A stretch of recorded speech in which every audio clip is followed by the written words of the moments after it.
Good morning, everybody. It's G Money, Jailbait and Tackle Outdoors. I'm doing a story time episode without my story time hat. So I got to thank Nick Conway for this hat.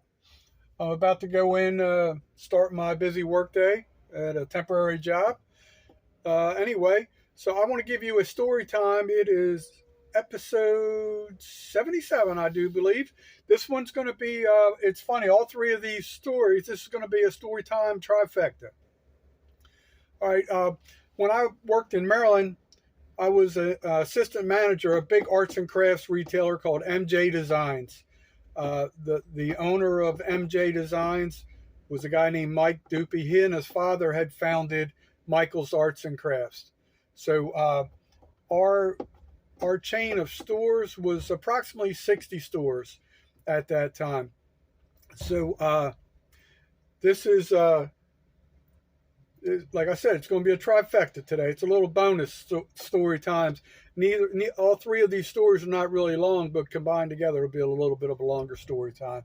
So one thing I remembered working there, Mike Dupy was a very smart man, a very eccentric, but very. I think he was on medication for some type of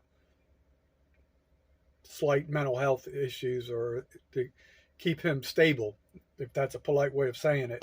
He was always nice to me, though. I will say that he. So we had a little bit of leeway, and I had a friend of mine that worked for a big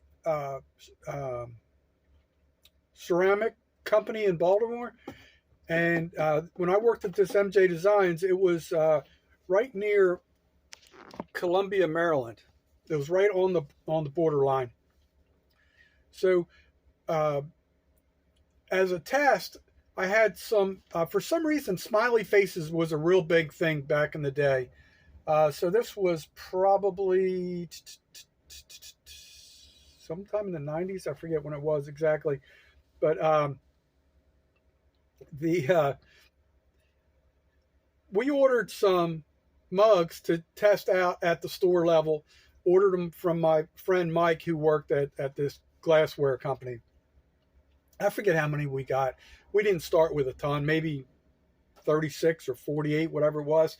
But we had the yellow mugs. They were really nice mugs, thick ceramic, and then had the black facial features.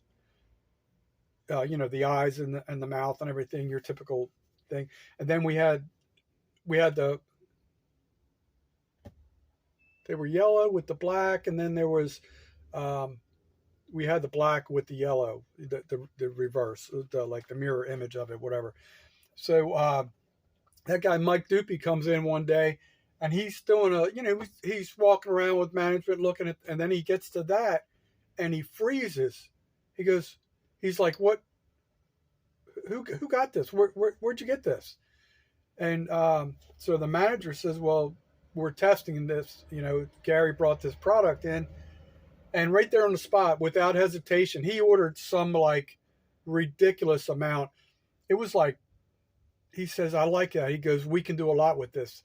This makes you feel happy and all that, So he orders like some crazy, like 30,000 of those on the spot, and I'm like, first I'm thinking like, oh man, he's ticked off, but anyway, so that was kind of cool to get noticed by the owner of this major company who's been so successful. So that was story time.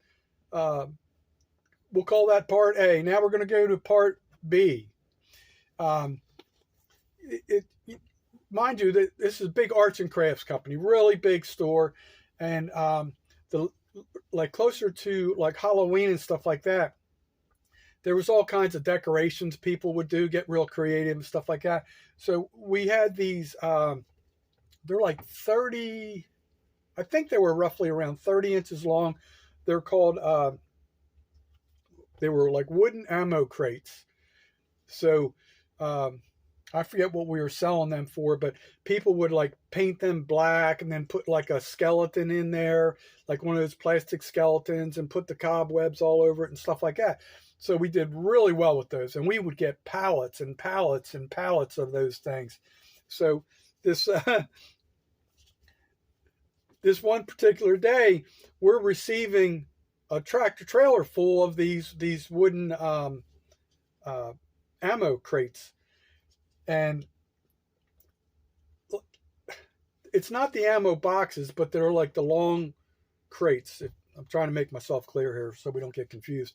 But um, so then the truck driver, he comes in through the side door. He's got his roll up door, and then he gets the pallet jack and he's starting to bring it into the loading dock.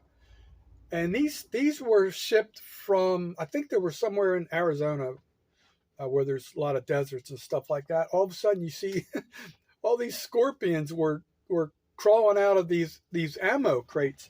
The whole truckload was infested with scorpions. So we're like, no, hell no.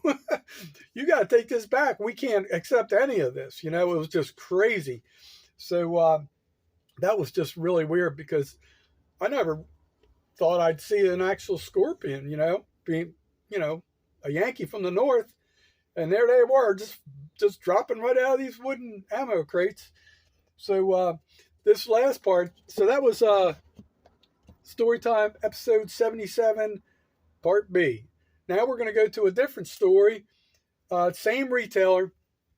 And this one particular night, we were, I was closing. I was the closing manager. I was the only manager on duty for the closing duty. So, you know, I make sure all the employees are out and doing all the transaction with the money, putting everything in the safe, and then just making sure everything's secure, you know, making my rounds before I exit. Well, I smell something burning, like a burning smell. So I'm like, I better find out what this is because this could be a problem. We had two of these big, huge kilns for ceramics. That was a real popular thing back in the day. People would paint plates and all these different gadgets. And I think when they were fired up in the kiln, don't quote me on the temperature, I think it was like 1855 degrees or something. But we had two of these, the real big heavy lids. Well, one of the springs on the one lid would not fully shut and seal all the way. So what they would do is put a cinder block on there for that one, and the other one sealed fine and everything. So then, you know, they would, I forget how long they fire. I never did any of the firing myself, but I go in the back room and I realize somebody, instead of putting the cinder block on top of the one kiln with the weak hinge, they put like a 40-pound bag of rock salt on that. And the rock salt's in a plastic bag. So mind you, that is just melting quicker. And all that rock salt looked like molten lava. So now I am freaking out. And my first instinct, because right above, we have all these sprinkler heads. And I'm thinking, if this activates the sprinkler system, we're majorly screwed. It's going to destroy so much product in the store. It's going to be unbelievable. So I just, in a panic, I run down the hall and I grab this big, fat, like snow shovel, the kind you would also use to muck a stall or whatever. So I grab that and I scoop that off the lid. I throw it in my trash can, and then I'm trying to do that, and then I realized, like I said, I was in such a panic. I'm throwing that into the trash can, which is a plastic trash can. Ooh, it melts right through. So now I'm freaking out because now I'm trying not to destroy the floor, the tile floor.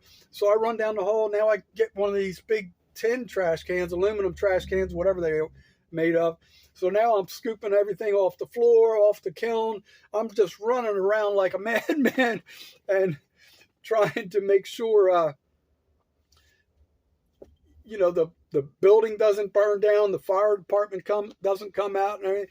I finally got it under control, but it took me like an hour trying to make sure, like, okay, before I leave this building, we got to make sure this is A-okay. But yeah, I was not too happy that somebody put the rock salt on that thing. But you know, sometimes things happen. I substituted a word. You know what I was thinking. Anyway, folks, it's Wednesday. It's hump day. Make it a great day. And remember, always help somebody when you can. And well, I'll be talking to you next time. Peace out, folks. Remember, always know your legal limits.